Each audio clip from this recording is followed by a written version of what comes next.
Hey everybody, welcome to your next video. So today you should be watching this Wednesday, April 8th. And today in this video we're going to cover three things. So first of all, we are going to cover book 1, chapters 1 through 3. So what you read Monday night, what you took the quiz on yesterday, I'm now going to go through it and analyze it with you. So I'd highly suggest you pay attention here. Make sure to take some notes as I'm speaking. Hopefully this will help fill in any of the gaps you had while you were reading. Second thing we're going to do during this video is I'm going to go over the handout that you should be looking at today. It's a close reading analysis of Mr. Lorry, one of the main characters. And then the third thing we're going to do, I'm just going to briefly explain the chapter 3 and 4 review PowerPoint that's on the daily agenda. So number 1, like I said, we're going to go through chapters 1 through 3. Number 2 is number 2 on the daily agendas. It's talking about the handout. And then number 3 is also number 3 on the daily agendas. And it is talking about the review PowerPoint. So I'm going to walk through those things today during this video. If you still have questions after we go through chapters 1 through 3, please email me. I want to make sure you understand everything. So that's what we're going to start with first. So if you guys will open your books, and if you look at the very first page, so a couple things that I want to draw your attention to in chapters 1, 2, and 3 that's what I'm going to discuss. The couple things I want you to note, and hopefully that will help explain things as you read. I'm not going to go through and just summarize everything. You still should be able to pick up the main message of things as you're reading. And then also, like I said, if you need to read online summaries to help your analysis, that's fine. But if you are reading summaries, you also need to go back to be able to fill in the details on your own. And so first things first. So if you look on page 1, so I'm going to be reading the first sentence of the second paragraph. So Dickens says, "There were a king with a large jaw and a queen with a plain face on the throne of England. There were a king with a large jaw and a queen with a fair face on the throne of France." Okay, so right off the bat, right? So the very first line, the very first sentence that you guys analyzed yesterday, where he's talking about it was the best of times, it was the worst of times. He's essentially saying everything is chaotic, right? It's everything and nothing. And so he's trying to explain the current situation, the current time period, the current era.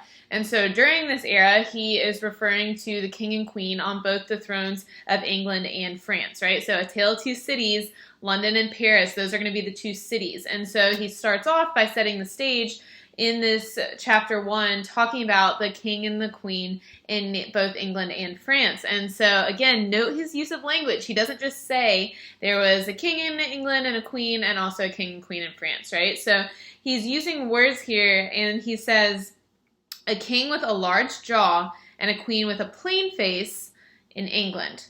And then he compares that, and so also in France, there's a king with a large jaw, but a queen with a fair face on the throne of France, right? And so he's playing here with his wording, and so picking up on that.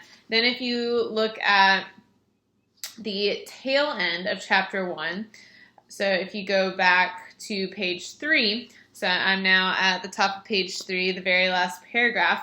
In the middle of the paragraph, it says, so he's talking about this time, right? So he says, "All these things and 1,000 like them came to pass in and close upon the dear old year 1775. So hopefully you noted on the first page, I wrote it down on page 1, right? So it says, it was the year of our Lord, 1775, so 1775. You get that reiterated here in the last paragraph on page 3. And then he goes on, and so he says, during this time period, he says, while the woodman and the farmer worked unheeded, and note in that sentence, woodman and farmer are capitalized, and that's referring to something that he talked about on page 2, which I'm going to comment on in just a moment. But he says, those two of the large jaws and those other two of the plain and the fair faces trod with stir enough and carried their divine rights with a high hand. Okay, so essentially what he's doing here, he's explaining the kings and the queens of both England and France, and he's referring to them using the descriptors that he did in the second paragraph on page 1. So he's referring to them by using their jaws and their faces. So he says those two of the large jaws. So remember, both the kings, they were described as having large jaws. So those two with the large jaws, and it says those other two of the plain and the fair faces. Those other two, right? So the two kings and then those other two, the queens, the one queen with a plain face and the one with a fair face. So he's referring to the nobility. He's talking about the kings and queens of both England and France. And it says they carried their divine rights with a high hand. So basically, they were in charge, they were ruling, they were telling everybody what was going on. And so he's reiterating the presence of the nobility here, particularly the king and queen in both England and France. Okay, so right there, that's just an example of how you have to pay super close attention to what Dickens is saying, because he doesn't just say, oh, England and France is king and queen. He's using his descriptive language of the jaws and the faces to remind you that he already referenced them that way once, and he's doing so again. Sorry, I'm trying to make this so you can actually see my face and it's not too dark. Okay. And let's see, what else from chapter 1? So the other thing I was going to comment on, so when I said the woodman and the farmer that Dickens references in the last chapter, or excuse me, in the last paragraph of chapter 1. So he's referencing what he talks about on page 2. So on page 2, if you look at the top paragraph, the first indentation, it starts with the word France. And then the next paragraph that starts with the phrase in England. And so if you can see my book right here, so I underlined France and England. He's basically comparing the two right here. And so in France, he's talking about, so he refers to, he says there's this woodman fate and then this farmer death. And if you notice, both fate and death are capitalized. And then he recapitalizes them and says the woodman and that farmer. So they're capitalized. He's referring to fate and death as figures. So he's personifying fate and death here. Remember that literary term personification, where you give an inanimate object human characteristics. So he's personifying fate and death, and he references that again in the final paragraph of chapter 1 on page 3. So jumping back to that last paragraph, so I'm flipping between page 2 and page 3.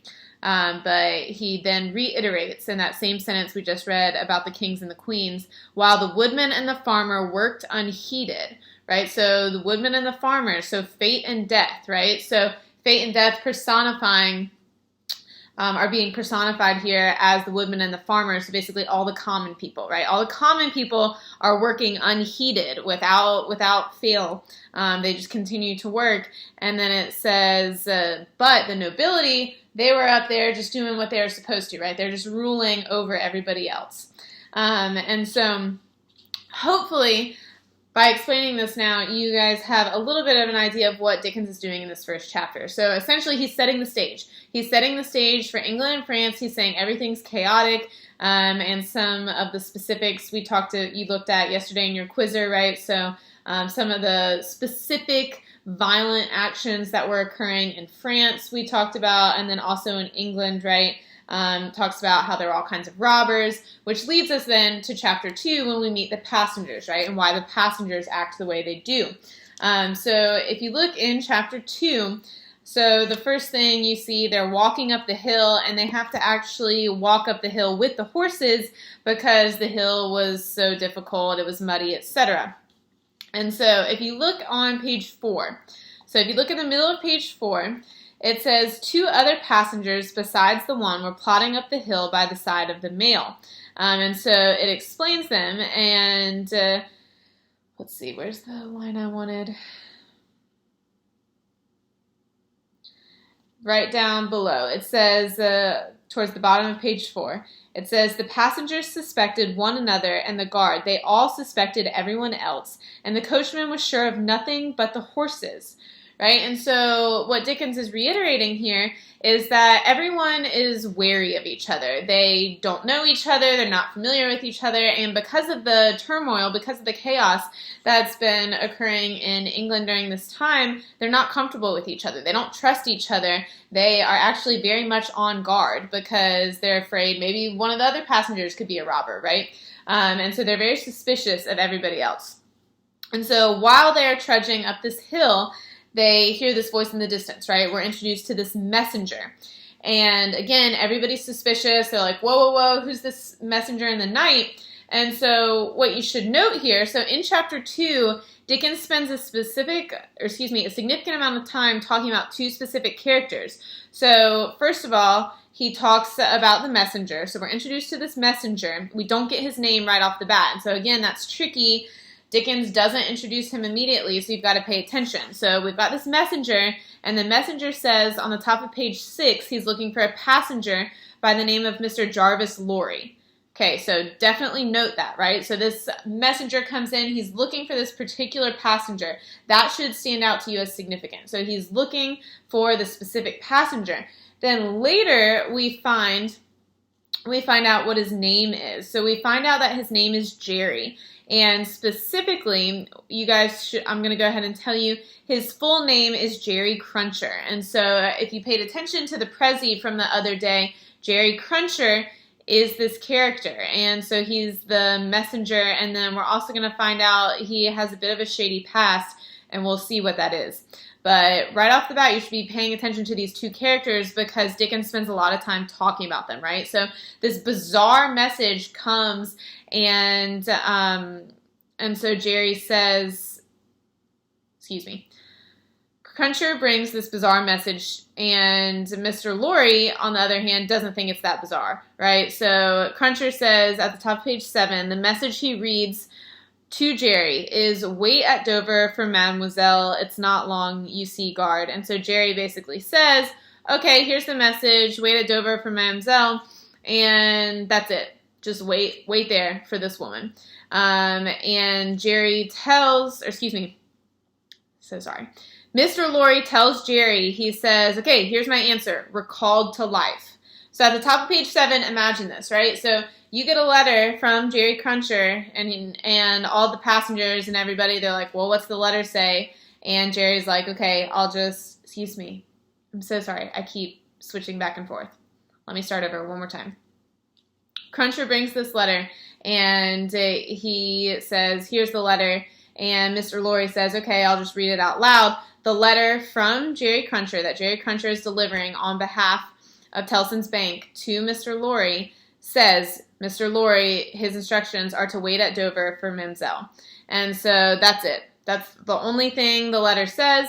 And so Jerry receives the answer from Mr. Lorry. And the answer Mr. Lorry tells Jerry to then carry back, right, in response to the letter, was recalled to life. And again, very strange. Jerry Cruncher thinks it's a bizarre message. He's like, why would he tell me to give this message back to them? It doesn't seem to make any sense, right? What does recalled to life mean? And so, of course, Jerry, on his way back with the message the whole entire time, Jerry Cruncher's like, what does this mean? And he's trying to figure it out. But that is the gist of what's going on, right? So we've got all these passengers, we've got the coach, we've got all the different people that are part of the Dover Mail. And the Dover Mail is basically a coach that's pulled by horses, right? And so while Jerry Cruncher approaches them, that's when Mr. Lorry actually gives his response. So I'm sorry I was mixing up names a little bit here and there. Hopefully that was at least somewhat clear. If it's not, email me. It's a little tricky trying to look at you here and also the book, so I apologize for that. All right, so that is chapter 2. We've got the main thing. So there's 3 passengers. The key passenger is Mr. Lorry. Jerry Cruncher, this random messenger, shows up. He gives him the message telling Mr. Lorry to wait at Dover for Mademoiselle. And Mr. Lorry says, okay, Jerry, my response to this message that I'd like you to take back is recalled to life. Those 3 words, that's his response. So that's chapter 2. Then we move to chapter 3. And in chapter 3, Jerry still doesn't get the message. And a couple things I want to point out here. So on page 10, we are actually reading about a vision/dream that Mr. Lorry continually has. And so what's going on in chapter 3, he is riding in the coach, and it says, starting at the top, he has this vision where somebody comes to him and says, buried how long? The answer was always the same. Someone had been buried for almost 18 years. And so while Mr. Lorry is in the coach, he's having this dream-like vision. And he's had it several times. And we see he has it multiple times, even just over the course of this journey while he's in the stagecoach. So we see it on page 10.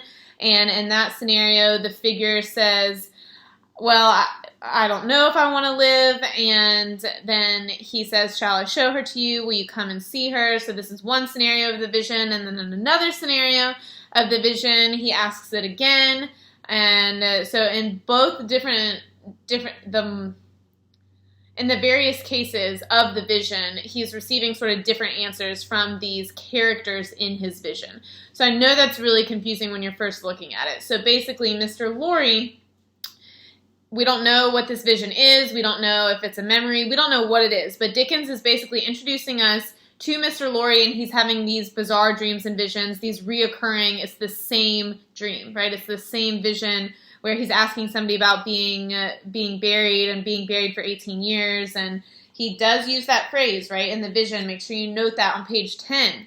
He's in the vision. It says, you know that you are recalled to life. And remember, that was Mr. Lorry's response to Jerry Cruncher. So take note of that, right? Why is this coming back into play in Mr. Lorry's dream and this vision that he's having? And then the other thing I wanted to mention from chapter 3 is the repetition of digging. So digging is basically a motif that is used by Dickens throughout the book that I want you to pay attention to. And so, of course, right, so being buried, and then it says you had abandoned all hope of being dug out.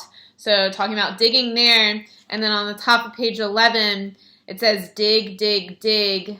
And then finally, right, he was sort of like woken up before he went back into his vision. But we've got this repetition, this motif of digging. And so right now you don't really understand what that means, and that's okay. But I want you to pay attention as we're reading. When you see any reference to digging, that is a particular motif that Dickens is using that we'll talk about over the course of the novel. So anytime you see that, I would just note it in your book. All right, that was a long explanation of chapters 1, 2, and 3. But basically, we are introduced to the current state, 1775, of life in England and France. There is a king and queen on both thrones, and life is chaotic, right? Especially in England, people don't trust one another. And then we move to chapter 2, where we're introduced to some actual characters. One of those characters is Mr. Lorry, and the other is Jerry Cruncher. Jerry Cruncher is the messenger. Mr. Lorry, he is the banker. And remember, he works for Tellson's Bank in London, but he's going to Paris on business. So we learned that in chapter 2. And Mr. Lorry gives a response to the letter he receives. He tells Jerry Cruncher, my response is recalled to life. Then in chapter 3, we learn a little bit more about Mr. Lorry. We learn that he's sort of haunted by this vision or dream. We don't know what it means or what it symbolizes yet, but it has to do with digging, something about being recalled back to life. And every time he has this dream or vision, it's just slightly different. And then that's about it for chapters 1, 2, and 3. So hopefully that was helpful. I wanted to, again, try and help explain what you read. So after watching this video, if you have questions, please email me. That's the first thing for this video, explanation of chapters 1, 2, and 3. Second thing for this video is explanation of the handout that you are going to look at today. So this handout, you do not need to go through and actually fill out line by line or anything. Once you actually open the handout, so you'll see it's called Mr. Lorry Close Reading Groups. And essentially, if we were in class, I would be dividing you up into groups. But for the time being, what I want you to do is just make sure you understand who the character is. So this is from chapter 4, since you read that last night. And so in your book, I have copied and pasted the passage itself talking about Mr. Lorry to the handout, but in your book, it's on the bottom of page 12.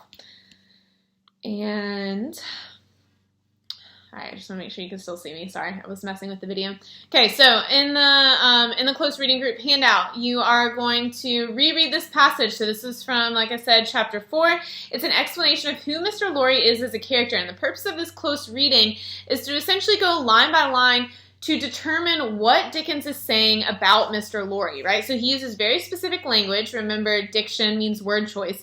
So the words he uses are very purposeful to describe Mr. Lorry. You can actually understand a lot about his character just from this description. And so what I'd like you to do, if you choose to actually write out your answers, that's great. But basically, I'd like you to spend a handful of minutes looking through the individual lines as they're broken up on the handout. So it says Mr. Lorry Close Reading Group number 1, and then there's a quote from line 1. It says, very orderly and methodical he looked with a hand on each knee. So again, you're looking at diction there, you're looking at characterization, the inverted sentence, meaning, right, so the actual order of the sentence. Rather than saying with a hand on each knee, he sat and looked very orderly and methodical, right? So he uses an inverted sentence structure in this first example. And so what you're doing is you're just doing a close analysis. Why did Dickens write write this sentence this way? How's it characterizing Mr. Lorry? What is it telling us about Mr. Lorry? And then as you scroll down, you're going to do that with several of the other lines, right? And the idea here is just that you determine in your own mind, you begin to picture Mr. Lorry, what he looks like, how he acts, what his personality is, simply based on this description, okay? So this should not take you a long time. This is a longer video to be watching today. It says we're at 20 minutes right now currently, so that already covered chapters 1 through 3, brief explanation of the handout. So the handout shouldn't take you too long. Maybe spend 10 minutes or so looking at this passage, analyzing it, really understanding who Mr. Lorry is as a character. Do not just glance over this because Mr. Lorry is a prominent character throughout the rest of the book, so you want to understand who he is and why he's characterized the way he is, okay? So that's the second thing on the daily agendas is this handout. After you have looked at the handout, you are then going to do number 3 on the daily agendas, which says use the chapters 3 through 4 review PowerPoint to review what you have read thus far. So you should be able to answer all of these questions based on the reading, and I would highly recommend that you write down the answers to these questions somewhere in your notes. So wherever you've been taking notes, again, you should be annotating as you're reading, but as I've said, I'd highly suggest you take notes elsewhere. And so, for instance, I just have notes that I jot down every time I want to share a couple things in a video. So I'd suggest you keep a journal of your notes as you're reading and then as you take notes on what I touch on in the videos. So this number 3 on the daily agenda is once you click on the PowerPoint, it is going to ask you a series of questions. So this will help you review chapters 3 and 4. And so, for instance, if you look at slide number 4, so it's asking you about this motif of digging, right? So it quotes a couple things from the book. If you go on, say you look at slide 6, it asks you a couple questions about some of the characters. So it says, how is Lucy Manette characterized? So Lucy is a new character that you were introduced to in chapter 4. How's she characterized? What might be a modern day comparison for Lucy? How is Mr. Lorry connected to Lucy? And so what this PowerPoint's doing is it's asking you to reflect on what you've read, to piece it all together, right? To think about some of the details that you might glance over otherwise. So that's the second thing, or excuse me, really the third thing after you watch the video. The second thing is doing the Mr. Lorry close reading handout. The third thing is going through and making sure you can answer all the questions on this PowerPoint. So again, the PowerPoint is only 10 slides, so maybe spend 10 or 15 minutes going through and being able to answer these questions. You should be able to answer them if you read.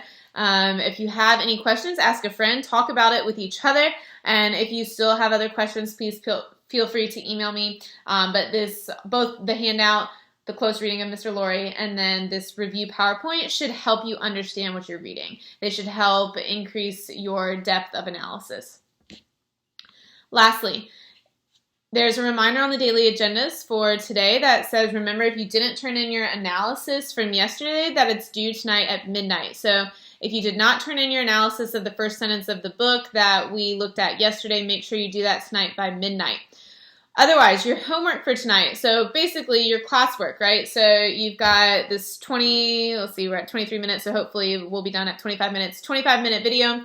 Spend about 10 minutes on that Mr. Lorry close reading handout, and then another 10 minutes or so on the review PowerPoint itself. That should really help you get caught up with everything. And then your only homework tonight is to read 2 chapters, chapters 5 and 6. You will have a quizzer on chapters 4 through 6 tomorrow, Thursday, April 9th. Same thing as earlier this week. It will open at midnight. So basically midnight on Wednesday, 12 a.m. on Thursday, April 9th, and it'll be open for 24 hours. So you need to submit your quizzer on chapters 4 through 6 by 11:59 on Thursday, April 9th. I'm not going to give you a ton otherwise aside from that. So that is it for this video. I'm sorry that was a lot, but hopefully the analysis helped with chapters 1 through 3. So review chapters 1 through 3. Do the Mr. Lorry close reading handout, figure out who he is as a character, review chapters 3 and 4 if you need to. Again, it could take you less than 10 or 15 minutes, could take you 5 minutes. If you can just click through, feel like you can answer everything, great. And then go ahead and read chapters 5 and 6 of book 1. All right, if you have questions, I am here, I'm available. I really appreciate you guys sticking with this. Again, I know it's tricky, but it's gonna pay off, it's gonna be rewarding. It's a really great book, so. Anyways, love you guys, miss you, and I'll give you another video tomorrow.